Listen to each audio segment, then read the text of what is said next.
I watched through the one-way glass as my parents shifted uncomfortably in the leather chairs of the bank's executive conference room. Time had changed them. Father's hair now completely silver, mother's perfect posture slightly stooped.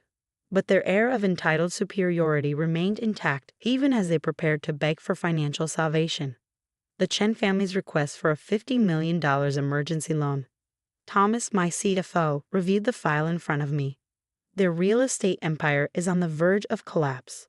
Overextended, overleveraged, and severely impacted by the market downturn. I nodded, studying my parents' faces. They hadn't seen me in 20 years, not since the night they'd thrown me out for choosing love over their arranged marriage plans.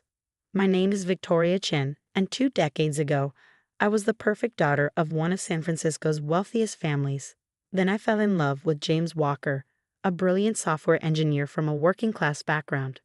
My parents' response had been swift and absolute: marry their choice, wealthy real estate heir Andrew Kim, or be cut off completely. I chose James. They don't know you own Meridian Bank? Thomas asked quietly. No, I replied, remembering the day I'd walked away from my family's wealth and privilege. They probably assume I'm living in some middle-class suburb, married to my poor husband. The irony wasn't lost on me. James's software innovations had made us billionaires within 10 years of our marriage, while my parents continued building their real estate empire the old way. Through connections, leverage, and family money, we quietly revolutionized financial technology. 5 years ago, we'd bought Meridian Bank as part of our expansion into financial services. Now, watching my parents await their fate in that conference room, I thought about all they'd missed. Our wedding, celebrated with friends who loved us for who we were, not what we owned. The birth of our children, now teenagers who'd never met their grandparents. Every success, every milestone, every moment of the life they deemed beneath them. Their financials are worse than they're admitting, Thomas continued, flipping through reports. Without this loan, they'll default on multiple properties within months. The Chen empire will collapse. I studied the papers in front of me. The numbers told a clear story. My parents had overextended, betting big on luxury developments just before the market turned. Their old methods of doing business, relying on personal relationships and social connections, hadn't adapted to changing times. Mrs. Walker. Thomas's voice pulled me from my thoughts. How would you like to proceed? Before I could answer, the conference room door opened and Robert Nash, our senior loan officer, entered to meet with my parents. I turned up the room's audio. Mr. and Mrs. Chen, Robert began formally. I've reviewed your loan application. Surely you know our reputation, my father interrupted, his voice carrying that familiar note of aristocratic assumption. The Chen family has been a pillar of San Francisco society for generations. Yes, sir, Robert replied smoothly.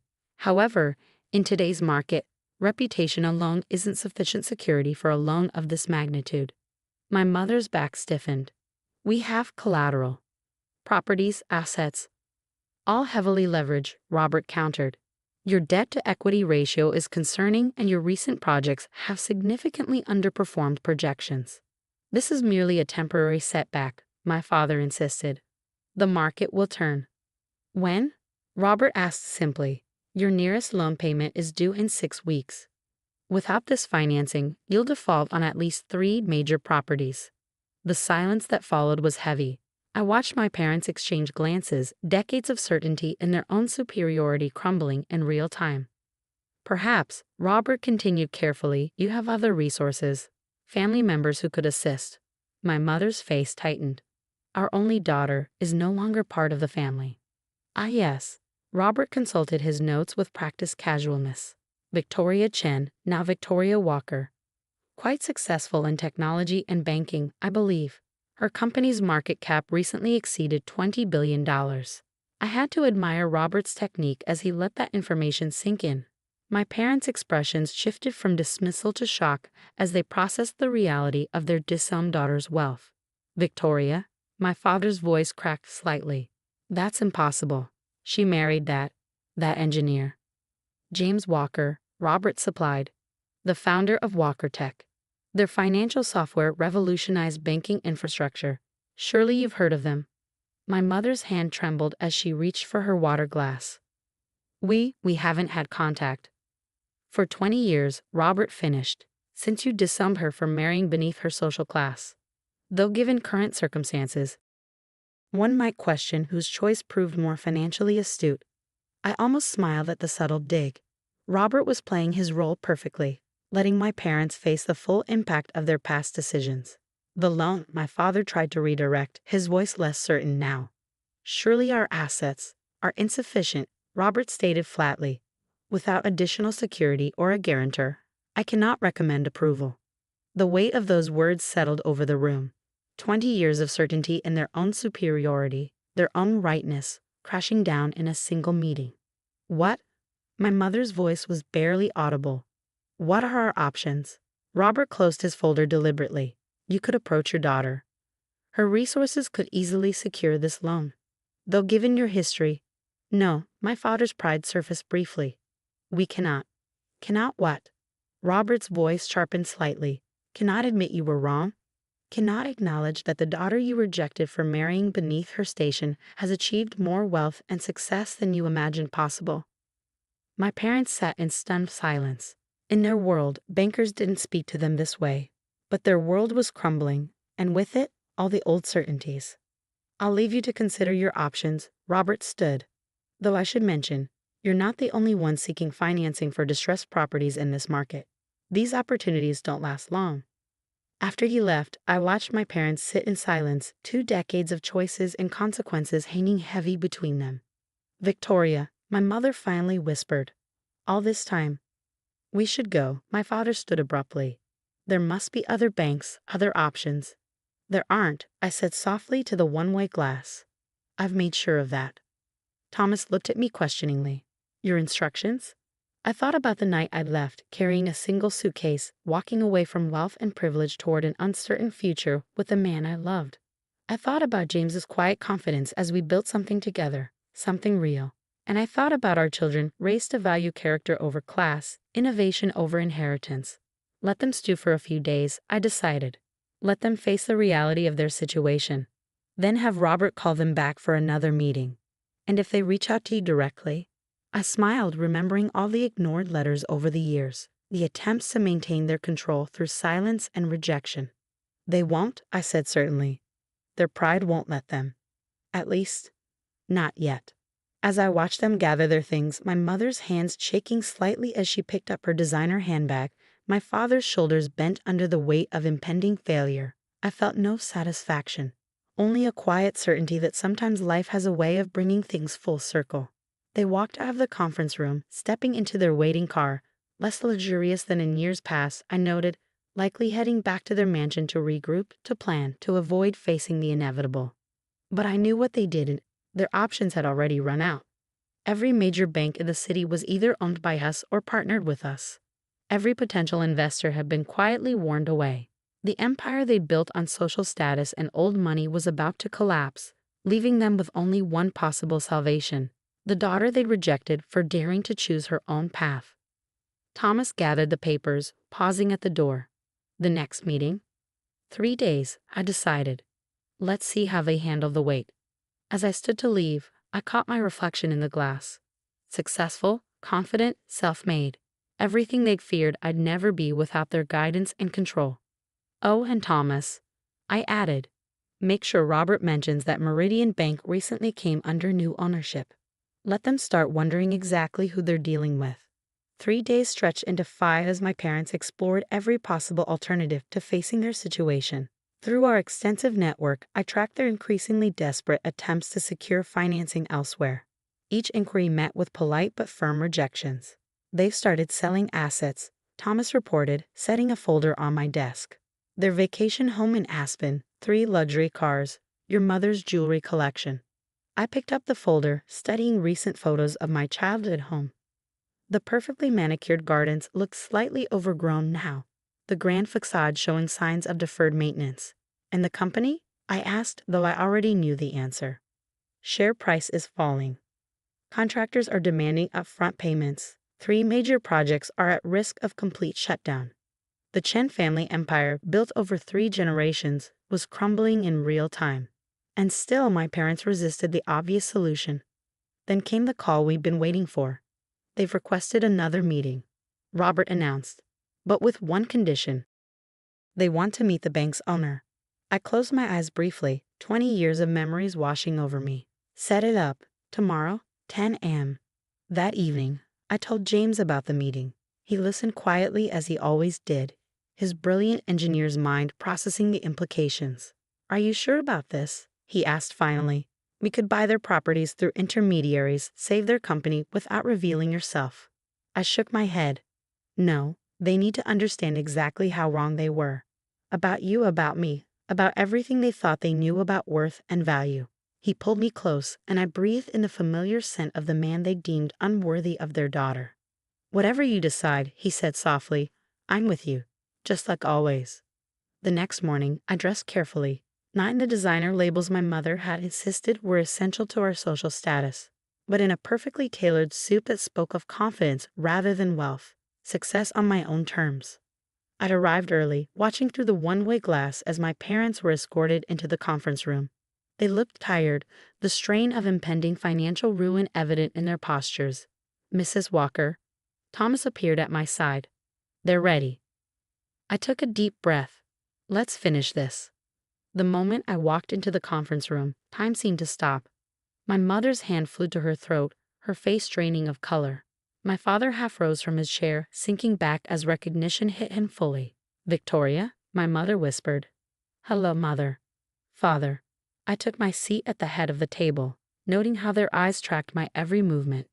"I believe you wanted to meet the owner of Meridian Bank." The silence that followed was deafening.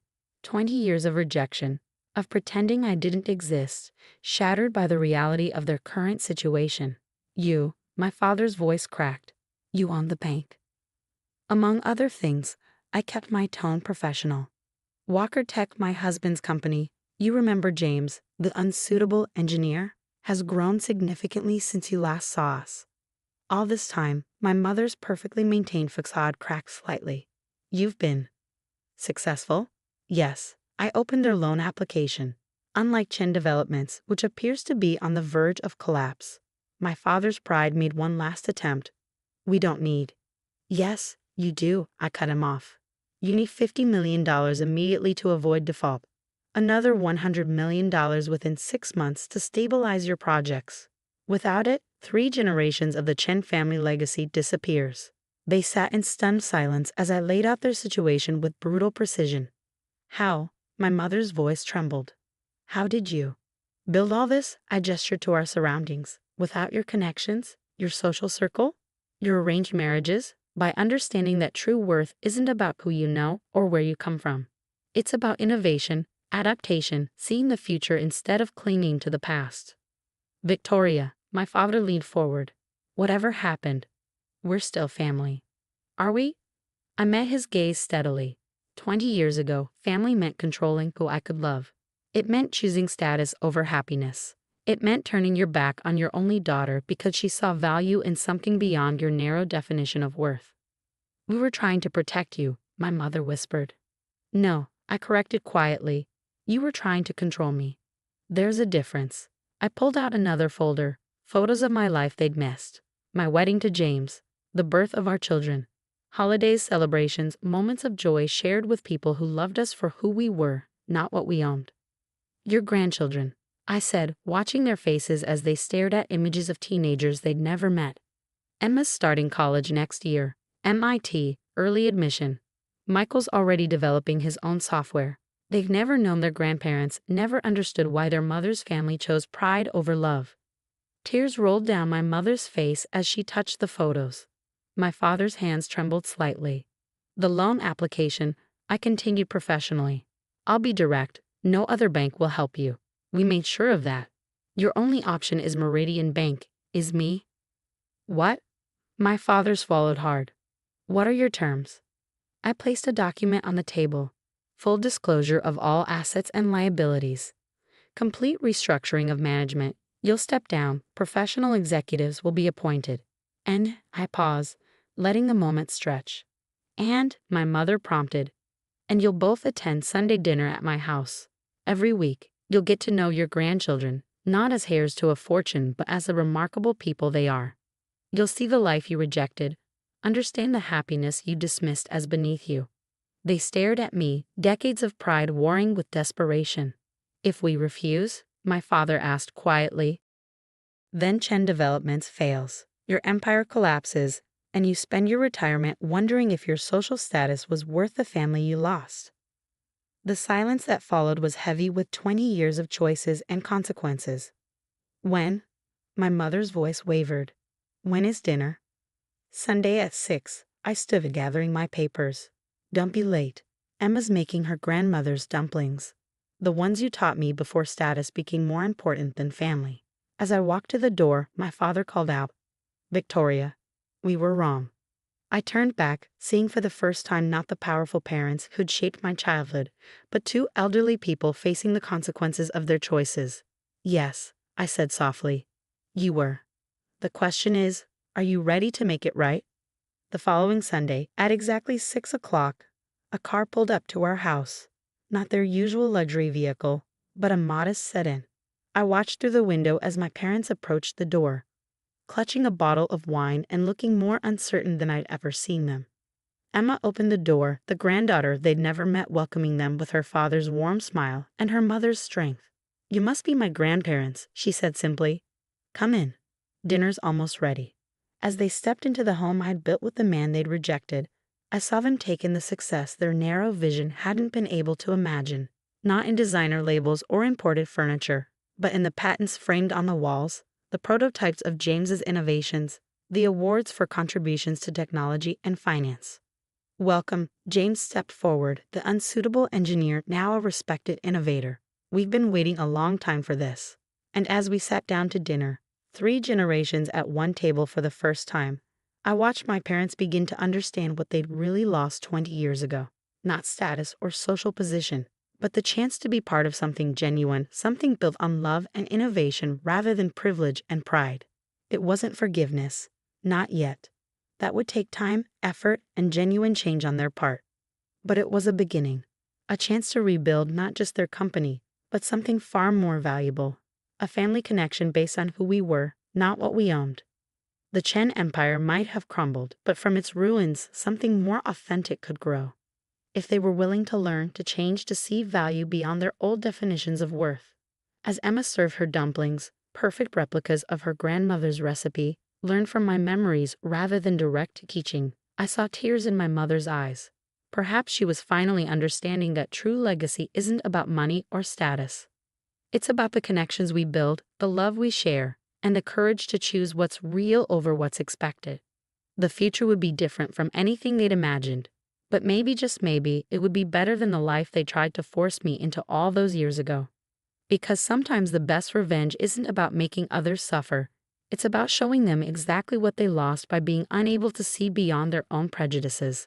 And as we ate together, this broken family taking its first steps toward healing, I realized that success truly is the best revenge, not because it proves others wrong, but because it proves you right for believing in yourself when no one else would.